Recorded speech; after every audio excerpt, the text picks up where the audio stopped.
อันนี้เอื้อยบ่เอื้อยกบเอาพัวแล้วไอ้เนาะข้าดองเท่าไรเอื้อยเจ้านี่นะมีข้าดองโอ้ส่วนเจ้ากับบ่มีคือกันในตัวไปได้ประยัดไว้นุ่งบันเอาผัวมันบ่ยันผู้บ่าวกายไปกายมาเห็นแล้วว่าผู้นั้นใจสิ้นแล้วคนมีผัวแม่นบ่ตามเจียงนะบ่จี้ขันแถวบ้านนายนี่เขาจี้ก้อนตำเพชรนี่เวลาจะจำกินกะปิงกับอย่างนี้แต่ว่าอันนี้ตำเลยเนาะทำเลยสิกินกับหมึกแดงกูมีติ๊บข้าวบ่น้องฮะมีอยู่บ่ไอ้ยังคือบ่ใส่เนี่ยนะใส่บ่ได้มันเก่าแล้วน้องก็เลยใส่อยู่ในหมวยทุกคนติ๊บข้าวสิใส่ก็บ่มีชีวิตลูกคำพาโอ้ยน้องสาวเพิ่นก็สิยังพักข้าวดาวซอเต้แต่ว่าเอาน้ำล้างมือได้ซอแลดเด้อมาแล้วทุกคนเลยมาเดอเอฟซีกินตำมีน้ำกันตำมีน้ำกันมีติมีบ่เอิญFCกินนะมักแตงบ่ได้เอิญบ่สาวกกเอิญดีมาเดอเอฟซีมากินมีมากินหมึกแดงมากินปลาน้ำกัน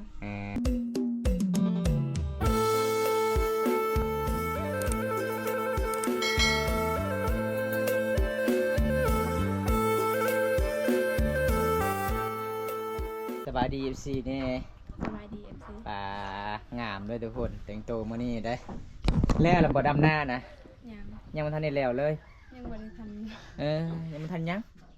บ่ทันยังข่อยได้ยินแบบเมื่อกี้นี่จะเว้ายังบ่ทันฮะบ่ทันวันกาแล้วบ่หรือว่ายังบ่ได้สิตัวบ่ตาหัวบ่ได้เป็นน้องเจ็บปากคือน้องเอ้ยคันหัวแห้งก็คือศพของบอมตาแตกเลยทุกคนเพราะว่ามันเป็นไข้หวัดช่วงนี้หลายยังไม่ได้ชิตวงเนาะแปลเอาเด้อทุกคน เป็นยังไงเขากาเงาหรือว่าเขากาจ้ะนะยังน้อยยังทันดำน้องยังทันดำเป็นได้สาวเซ็กมาบ้านแล้วบ่มาแล้วเล่าไปใช่ตอนนี้เอาผัวเลยไปหาน้องหน่อไม้คือแบบไปหาบังชาวเสือก็มาบ่น้องโอ้คอยเห็นเจ้าบ่ทายเสือ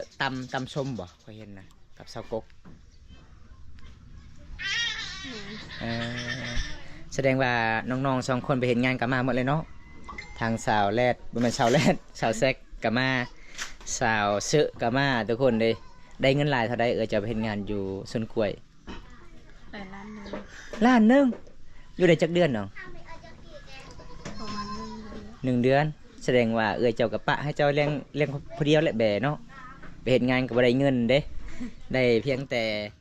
1 ล้านกีบทุกคนเลยมื้อนี้บังเอิญในพ่อน้องเด้เพราะว่า FC ละลายคนคิดฮอดว่าบอมตาฝาก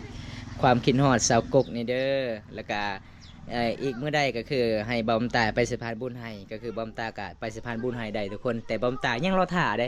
บ่เห็นอาใหญ่เพิ่นว่าสิฝากเงินให้เจ้าเลยเพิ่นว่าอยากซอยเจ้าเพิ่นว่ามีบอกคนติดต่อเจ้าตอนนี้นะมีบ่ว่าเขาอยากซอยเจ้ามีอยู่เนาะเป็นยังได้ระเบิดเงินนะยังบ่มี แสดงว่ายังบ่ได้เลยเนาะคือบอมตาคือกันล่ะมี FC คนนึงเสร็จหาบอมตาว่าส่งบัญชีเจ้าเด้อบอมตาคอยอยากให้เจ้าไปสะพานบุญให้ค่อยไปหาสาวแลดค่อยก็เลยส่งบัญชีไว้แต่มิดใส่หม้อยเลยบอมตาถามมา จนมาหาฮอปปานนี้ก็คือไปบอกน้องทุกคนจนหน่อยก็น้องถ่ายเลยทุกคนถามเมื่อใดผู้ใหญ่จะดีมีเงินมีคำกะเฮาก็ต้องไปสะพานบุญต่อเนาะคือน้องกะจะพาหายผู้ใหญ่จะดีนี่เด้อน้องเด้อ ถ้าเขาให้เฮาก็ดีใจนำเนาะถ้าเขาบ่ให้ก็บ่เป็นหยังเขาก็บ่มีเงินบ่มีคำคือกันทุกคนผู้ใดก็หาเงินหาคำเป็นดินดนคือกันพี่น้องบอมตารู้สึกดีใจหลายไปสะพานบุญหลายๆคนหลายๆหมู่บ้านมื้อนี้ก็ได้พ่อน้องมาเยี่ยมมายามน้องอยู่เหินอยู่ศาลน้องก็สิเงาๆได้ทุกคนเลยบ่ได้อาบน้ำตอนเช้าเลยว่ามื้อนี้นะเป็นจังได๋หนาวแต่มันแปลก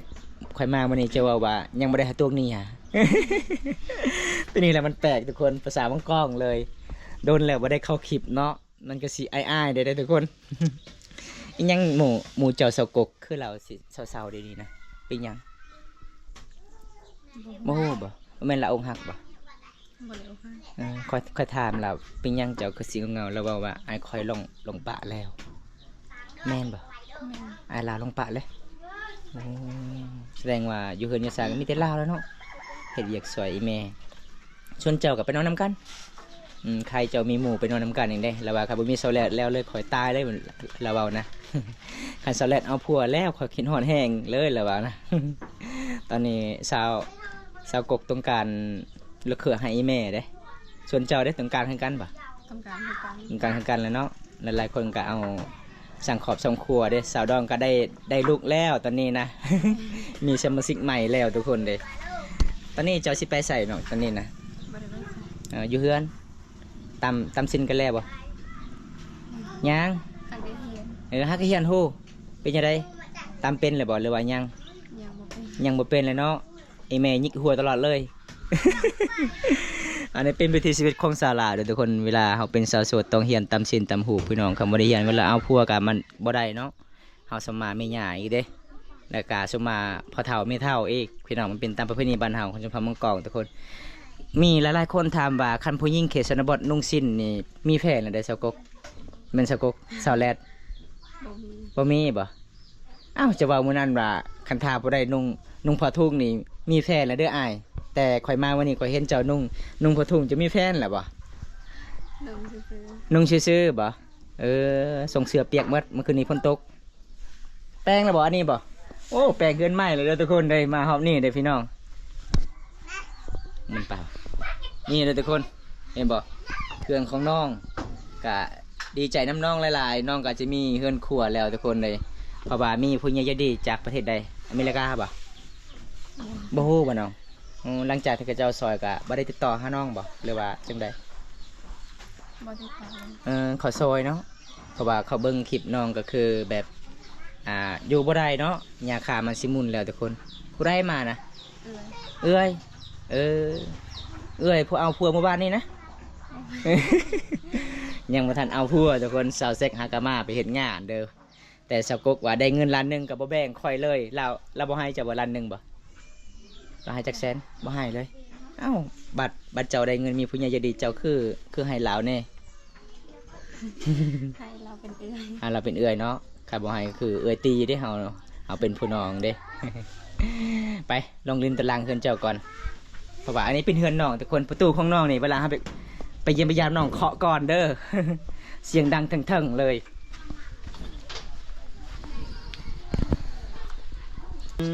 ได้หลายอยู่ทำไมยังเขินนี่ทำไมไรภาษามังกรเด้ ว่าได้ เอาบางอันเลยบางอันเลยอันนี้เอื้อยป่ะเอื้อยกบโอ้พอดีเอื้อยทุกคนเอาพัวแล้วไอ้เนาะ แม่ ข้าดองเท่าไรเอื้อยเจ้านี่นะฮะบ่มีข้าดองโอ้ส่วนเจ้ากับบ่มีคือกันในตัวไปได้ เอื้อยเจ้าบ่มีเจ้ากับบ่มีคือกันแต่อย่าลืมเจ้าให้มันได้30 ล้านเจ้าเบาเลยตอนนั้น30 ล้านแน่ผู้บ่าวโทร5โลดเห็นบอกเขาบอกว่าเจ้าจะได้ลูกเคยเห็นบอก แม่ ผู้ได้โทรหาสาวกกฮะเบิ้งโอ้หับรถ เราจะอ่านกัน ผู้สาวลมผู้บ่าวทุกคนเว้าได้หรือว่าภาษาลาวทุกคนเลย จะได้ปันกัน เอ้ยยังเจ้าเว้าภาษาลาวอ่ะยันบ่ถึกบ่มี FC โทรหาก็คือบ่ปากบ่เว้าเจ้าบ่กล้าบ่น้องยันบ่ถึกภาษาลาวบ่FC เวลาสาวแลดอยู่กับหมู่กับครูยันเว้าบ่ถึกภาษาลาวน้องก็เลยบ่กล้าเว้าทุกคน FC โทรหาน้องทุกคนเลยแต่น้องบ่ปากบ่เว้าเลยน้องก็เวลาบ้อมตาก็คืออยู่กับน้องก็อ้ายๆแน่สวัสดีเช็ค สวัสดี มาดนเลยบ่น้อง โดนแล้ว จักมื้อเลยน้องมาเฮ็ดงานนะ หลายเดือนแล้ว เขาเอิ้นนี่ คุณเอาทั้งหมดอันนี้นะ อ่ะมามื้อนี้สองสาวเป็นหมู่คู่กันทุกคนไปใส่ก็อยู่นํกันตลอดเลยพี่น้องเป็นหมู่คู่ฮักเพลงกันของสาวลาวเป็นสาวโสดประจำหมู่บ้าน โรเบิร์ตกี่ ผู้สาวในห่างไปนำแล้วแม่ล่ะนะมาสาวเสกกินขนมมาเลยเอิ้นอายเลยเนาะกินผู้เดียวเลยคนสิมีผู้บ่าวนั่นโลดทุกคนเลยกินผู้เดียวอีก หลังจากไปเฮ็ดงานอยู่เวียดนามยันได้ผู้บ่าวทางเวียดนามเลยว่าสาวเสกเจ้ามื้อนี้นะเจ้าฮู้บ่ภาษาเวียดนามไปพุ่นนะสบายดีไปว่าจังได๋ ฝรั่ง จริงหรือโลยบ่ น้องหามาเป็นงานซอแลดว่าเอ้ยคอยเป็นงานได้เงินล้านหนึ่งบ่ให้คอยเลยบัดคอยใครเบคอยเลี้ยงเบก็ให้เอ้ยคอยไล่คอยชงแชนแม่นบ่ซอเซ็งซอแลดใจดีเด้อซอแลดเด้ เอาทุกคนมาเยี่ยมมายามมานี่กะหยอกน้องแน่ก็บ่ได้หยอกบ่ได้หัวก็มาเอาพัวกะบ่มีคนทักคนแพ้เลยทุกคน ตำมีบ่ เอาผู้บ่าวเอิ้นเจ้าสิไปไส มีตำหาตำกินมีบ่หุ้งเอาคุณตำมี เจ้าก็บอกรถเจ้าซื้อรถอ้ายเอ้ยเดี๋ยวเขาสิตำให้ ตำคุณหรือตำมี ตำมีนะให้จากน้องพี่แอมนะ ตำนะนะ ตำมักมีตำให้ยังสกุงเจ้าให้รับปรุงแต่งเจ้าเฮ็ดได้บ่ ตำไป เอ้าผู้บ่าวส่วนเจ้าสิไปใส่ไปแล้วแม่เนาะ เยอะไป เอ้าบ่กล้าอีกได้บัดนี้ยันผู้บ่าวน้องๆสองคนให้บ่หรือว่าจังใดบ่มีเนาะโอ้เจ้าต้องขอนำพ่อแม่ก่อนว่าข่อยสิไปกับบ่าวแก้วเด้อมื้อนี้เด้อไอ้พ่อไอ้แม่เด้อนี่นั่นก่อนบ่ฮะ พ่อบ่ไฟซ้ำนั้นนะ ไปเอาอีก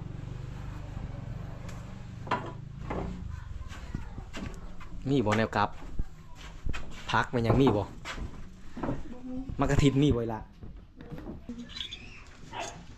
ประหยัดไว้นุ่งบ้านเอาผัวแม่นบ่นุ่งตอนนี้คือยะน้องยานผู้บ่าวกายไปกายมาเห็นแล้วเว้าผู้นั้นใจชินแล้วคนมีผัวแม่นบ่สุดลายเขาตีราคาอันนั้นอะไรเลยเนาะแถวเขตชนบทบ้านเฮาเนาะ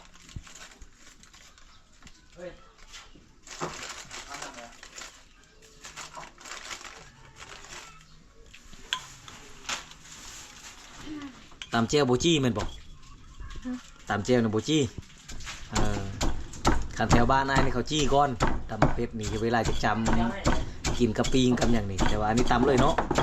ตำเลยสิกินกับหมึกแตง สิกินกับมักแตงเอามักแตงมาได้ใช้ เดี๋ยวไหน มักแตงให้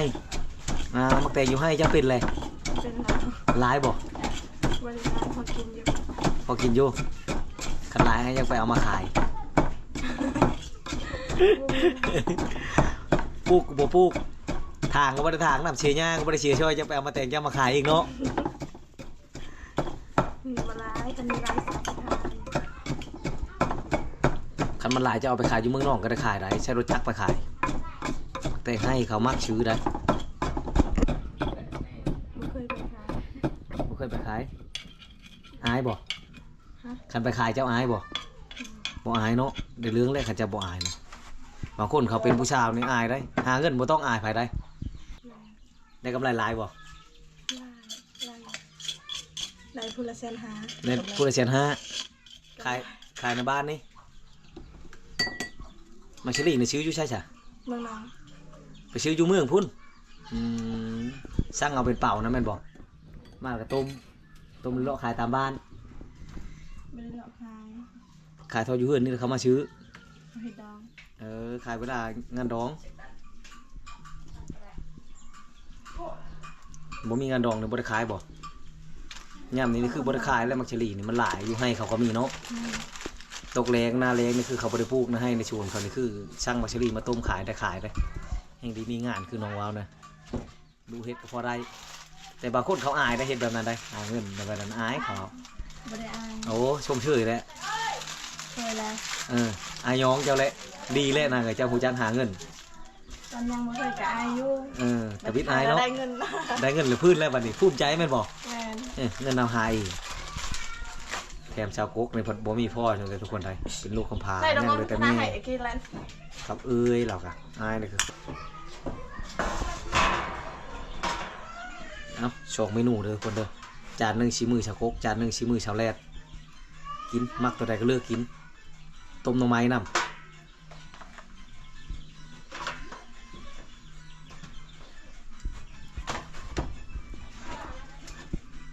เอาอย่างบัดนี้มักแตงให้เจ้าตัวนั้นเนาะเอา มีมักแตงกันได้มีป่าไปพร้อมมีหน่อไม้ไปพร้อมได้มักแตงมาแต่ใส่นี่เนาะ เด็ดดีเลยว่ะ ฮะ ได้ไปหาย แต่ให้บอกโอ้เป็นมักแตงแล้วเนาะพอได้ปลูกเจ้าบ่หรือว่าอีเม แม่ อีเมเนาะ แม่นหน่วยหนึงเนี่ยบ่หมดหายเจ้าบ่ มีอยู่ มีอยู่ทุกคนเพิ่นใจดีแฮงเด้เพิ่นลูกกำพร้านี่ใจดีขนาดนี้พี่น้องเอ้ยบ่ได้ใจดีก็คือการมาหาน้องใดมาเยี่ยมมายามน้องใดมาซอยน้องใดทุกคนน้องเป็นเสาหลักของครอบครัวเลยอยู่บ้านทุกคนน้องว่าคันสิเอาผัวนี่บ่อยากอยู่บ้านอย่ามีปัญหากับชาวบ้านนี่ทุกคนเลยเพิ่นก็สิยันยานแน่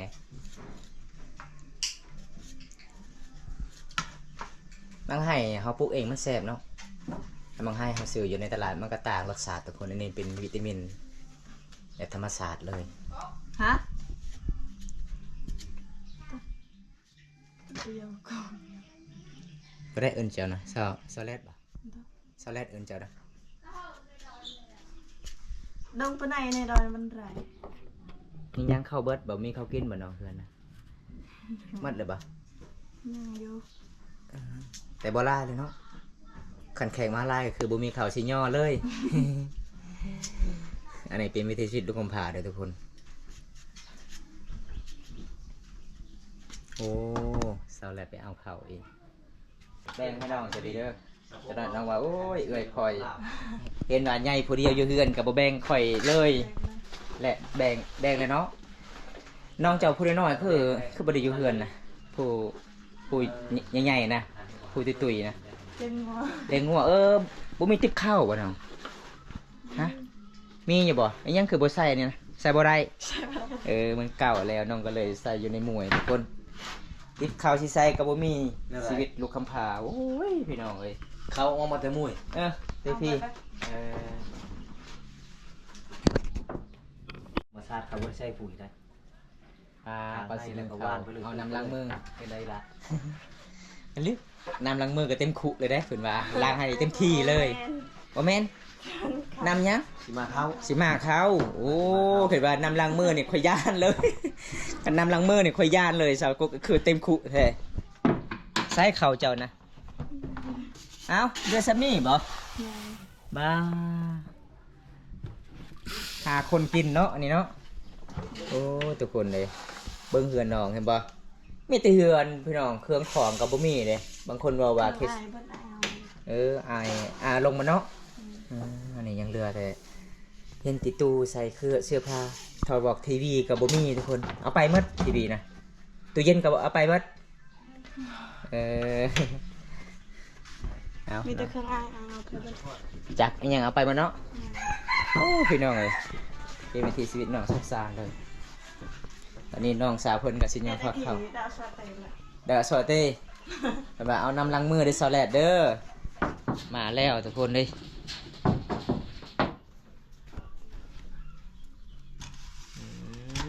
น่าสิแสบลายเลยทุกคนเอาตอนนี้ก็คือน้องสาวเพิ่นกาสิญญาพักเขาให้กินทุกคนเมื่อนี้มีอาหารหลากหลายเลยภาษาบ้านคอยอาบังเกลแล้วก็อากาเด้อทุกคนภาษาลาวเอิ้นมักแตงโนไม้แล้วก็ป่าไปฟอร์มแล้วก็ตำเส้นๆจักมันยังบ่ตาบูฮูกันเด้อพี่น้อง ทีมือสาวแรกกับสาวกก2สูตรเด้อทุกคนเล่นFCในเด้อสาวแรกคนงาม มาเดอฟซีกินตำมีน้ำกัน ตำมีนำกันมีที่มีบ่เอิ้นFCกินนะมักแตงบ่ได้เอิ้นบ่สาวกกเอิ้นนี่ มา เด้ เดอฟซีมากินมีมากินมักแตงมากินปลาน้ำกัน แล้วก็หน้ำไม้เจ้าก็บ่ต้องให้เนาะ หน้ำไม้ให้แต่บ่าวตาบ่าวแก้วกินละบ่ต้องให้ FC หลาย มาเดินวนกินกันด้วยบ้านนี้ บางตามักที่สุดคือนี่แหละปลาไหลแก่เลยทุกคน มักแต่งให้เลยแซ่บสาวสวยบ้านภูมิมีทั้งสวยทั้งงามทั้งใจดีพี่น้องเลยมีอย่างก็ต้อนรับเป็นอย่างดีเลยโอ้น้ำไม้ก็แซ่บทุกคนเลยคนก็งามเด้ 2 คนเป็นสาวโสดเด้อแซ่บแท้แซ่บว่าเลยทุกคน มาเดอมากินน้ำมักแตง เบิ้งตามกับแจ่วสุดยอดเลยยังมีอย่างโอ้ยปลาทุกคนหลังจากกินข้าวกินน้ำแล้วเบิ้งพี่น้องขี่มือน้องๆเฮ็ดมื้อนี้จุนเบิดเด้อทุกคนแต่ยังเรือแต่ซ้ำนี่แหละน้องใหม่พี่น้องเลยกินแถกินว่าเลยวันนี้แซ่บขี่มือน้องๆทุกคน มื้อนี้ขอขอบใจหลายเด้อสาวกกสาวแลดที่ต้อนรับอ้ายเป็นอย่างดีอ้ายก็สิได้กลับบ้านแน่คันน้องบ่ได้ยอมพอข้าวอ้ายก็คืออดข้าวอดน้ำมัดมือนี่น้องเอ้ย